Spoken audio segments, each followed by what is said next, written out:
আলাইকুম ভিউয়ার্স, কেমন আছেন সবাই? ফারহানাস কিচেনে আপনাদের স্বাগতম। আজকে আমি আপনাদের সাথে শেয়ার করব মাংস দিয়ে নরম খিচুড়ি। খুব সহজ একটি রেসিপি এবং খুবই সুস্বাদু।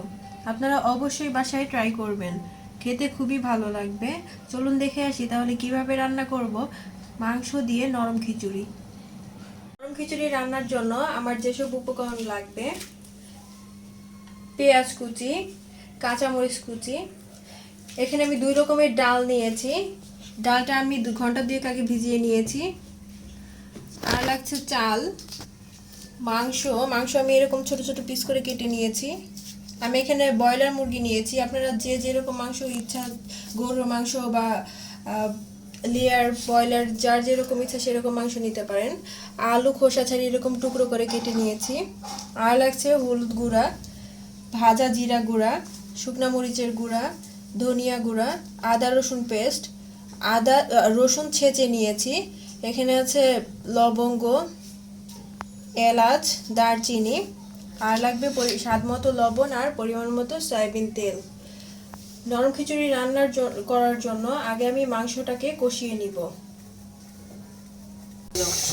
মাংস কষানোর জন্য আমি চুলায় কড়াই বসিয়ে দিয়েছি। কড়াই গরম হয়ে গেছে। এখন আমি দিয়ে দিব পরিমাণ মতো সয়াবিন তেল।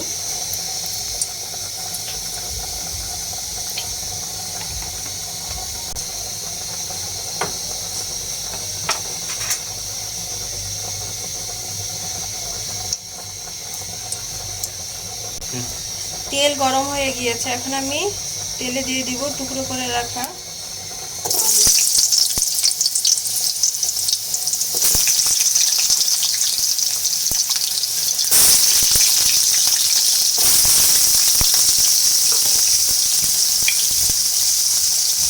দিয়ে দিচ্ছি সামান্য পরিমাণ লবণ।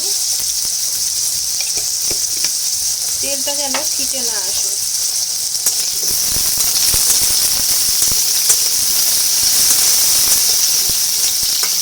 আলুগুলোকে আমি একটু ভেজে নিব। আমি আগে আলুগুলো ভেজে নিচ্ছি, তাহলে আলুটা খিচুড়ির সাথে সুন্দরভাবে মিশে যাবে, শক্ত হয়ে থাকবে না, সুন্দরভাবে ভেঙে ভেঙে আলুটা মিশে যাবে।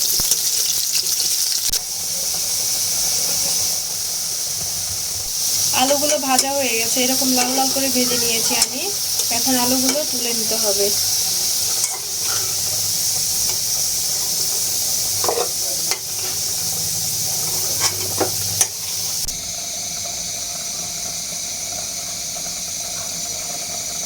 এখন আমি পেঁয়াজ কুচি দিয়ে দিব।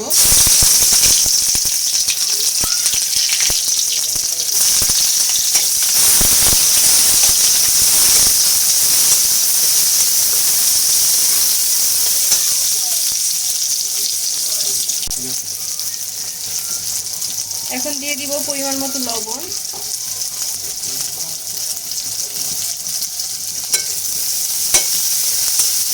পেঁয়াজটা ভালো করে ভেজে দিতে হবে। এখন আমি দিয়ে দিচ্ছি কাঁচামরিচ।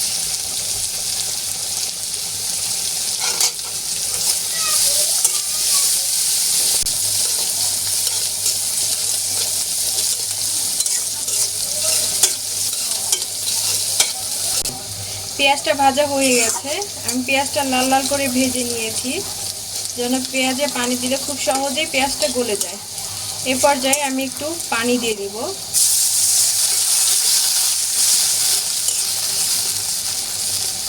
এখন দিয়ে দিচ্ছি আদা রসুন বাটা পরিমাণ মতো।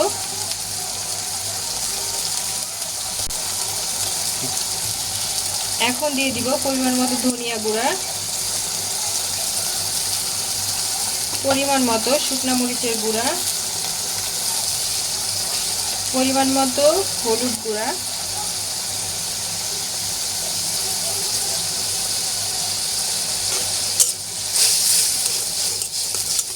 এখন ভালো করে মশলাগুলো কষিয়ে নিতে হবে।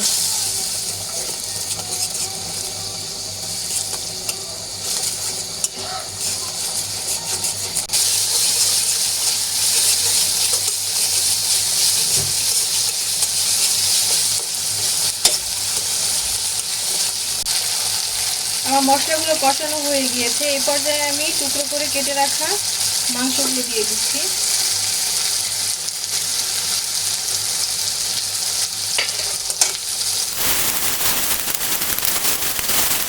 দিয়ে দিচ্ছি লবঙ্গ,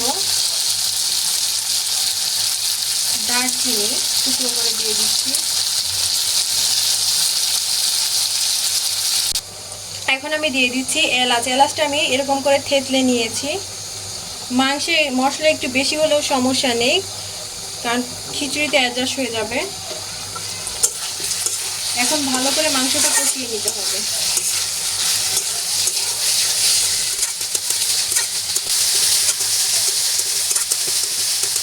মাংসটা 5 মিনিট কষানোর পরে এখন আমি ভেজে রাখা আলুগুলো দিয়ে দিচ্ছি।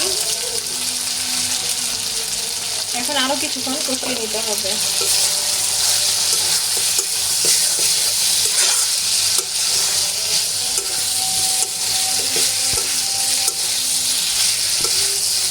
এই পর্যায়ে আমি সামান্য পরিমাণ পানি অ্যাড করে দিব।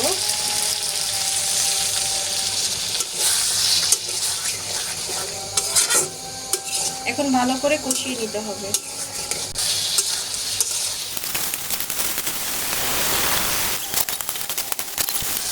আমার মাংস আর আলুগুলো কষানো হয়ে গিয়েছে। আমি একটু সময় নিয়ে কষিয়েছি, এতে করে আলুটা খুব সুন্দর ফুলে ফুলে আসবে। এই পর্যায়ে আমি পরিমাণ মতো পানি দিয়ে দিব। খুব বেশি পানি দিব না, যেন মাংসগুলো একটু ভালো মতো সিদ্ধ হয়।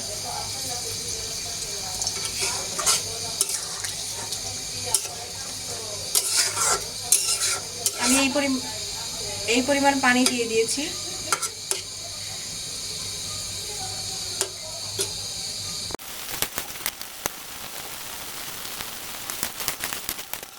পানি অনেকটা শুকিয়ে এসেছে। এই পর্যায়ে আমি ভাজা জিরে গুঁড়ো দিয়ে দিব।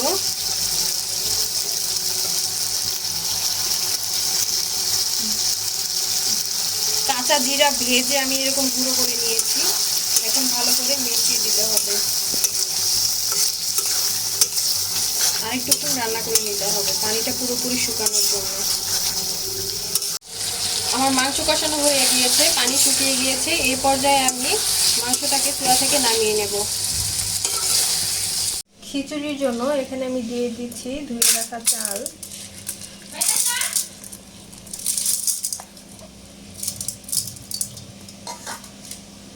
এখন দিয়ে দিব আগে থেকে ভিজিয়ে পানি ঝরিয়ে রাখা ডাল।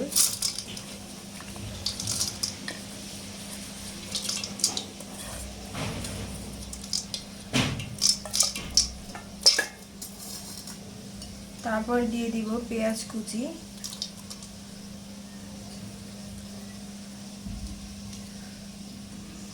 কাঁচামরিচ। কাঁচামরিচ আমি খুব বেশি দিব না, কারণ মাংসে আগে থেকেই ঝাল দেয়া আছে। এখন দিয়ে দিচ্ছি আদা রসুন পেস্ট।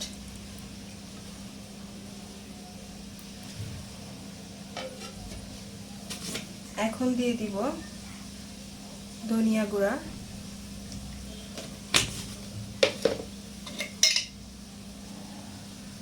পরিমাণ মতো হলুদের গুঁড়া,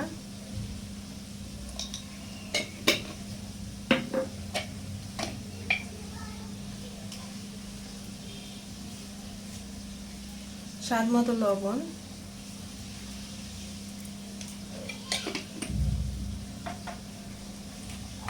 আর পরিমাণ মতো সয়াবিন তেল।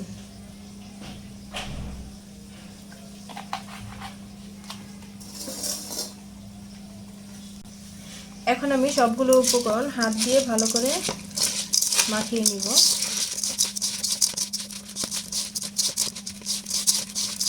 হয়ে গিয়েছে। এখন আমি দিয়ে দিব পরিমাণ মতো পানি।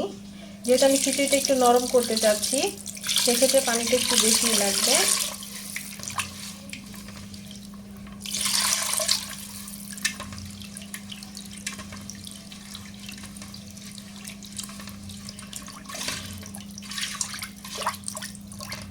এখন আমি এটা চুলায় বসিয়ে দিব। খিচুড়িটা আমি চুলায় বসিয়ে দিয়েছি। চুলার আঁচটা অনেক বাড়িয়ে দিয়েছি।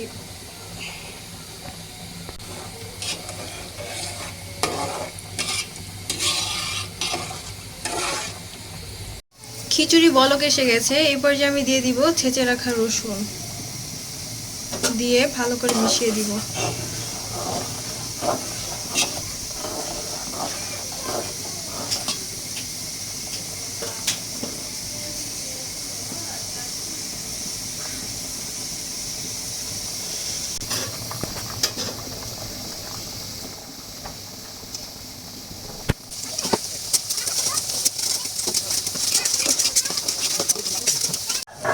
খিচুড়ির পানি অনেকটা শুকিয়ে এসেছে।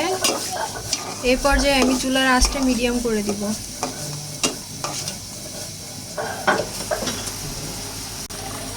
এই পর্যায়ে আমি খিচুড়ি একটু ঢেকে দিব ভালো মতো সিদ্ধ হওয়ার জন্য, চালটা ভালো করে ফুটে আসার জন্য। আমি এখন ঢাকনা তুলে দিব।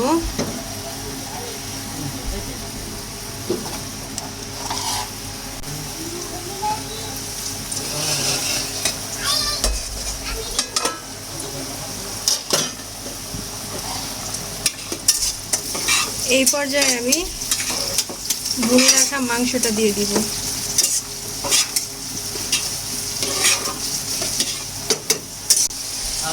এখন আমি মাংসগুলো দিয়ে দিব ভুনে রাখা।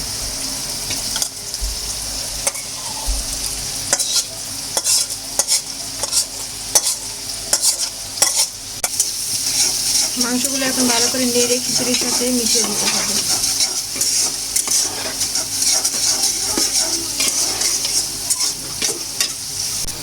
আমি ভালো করে নেড়ে মিশিয়ে নিয়েছি। এখন আমি চুলার আঁচটা একদম কমিয়ে দিব, তারপর ঢাকা দিয়ে দিব। একদম লো আঁচে খিচুড়িটা হতে থাকবে, এতে খিচুড়িটা সুন্দর করে ফুটে যাবে এবং নরম নরম হবে, খেতেও খুব ভালো লাগবে। এখন অপেক্ষা করব খিচুড়িটা হওয়া পর্যন্ত। ভিউয়ার্স, আমার খিচুড়িটা হয়ে গিয়েছে, আমি চুলা থেকে নামিয়ে নিয়েছি। ভিউয়ার্স, আমার রান্না হয়ে গিয়েছে মজাদার নরম খিচুড়ি। আপনারা অবশ্যই বাসায় ট্রাই করবেন, না হলে বুঝতে পারবেন না। আমার এই রান্নাটি যদি আপনাদের ভালো লেগে থাকে অবশ্যই লাইক এবং শেয়ার করবেন এবং সাবস্ক্রাইব করে আমাদের সাথেই থাকবেন। পাশে থাকা বেল আইকনটি ক্লিক করবেন যেন আমি কোনো রান্না আপলোড করলে খুব দ্রুত আপনারা নতুন নতুন রান্নাগুলো দেখতে পারেন। আমাদের সাথে থাকার জন্য ধন্যবাদ। আসসালামু আলাইকুম।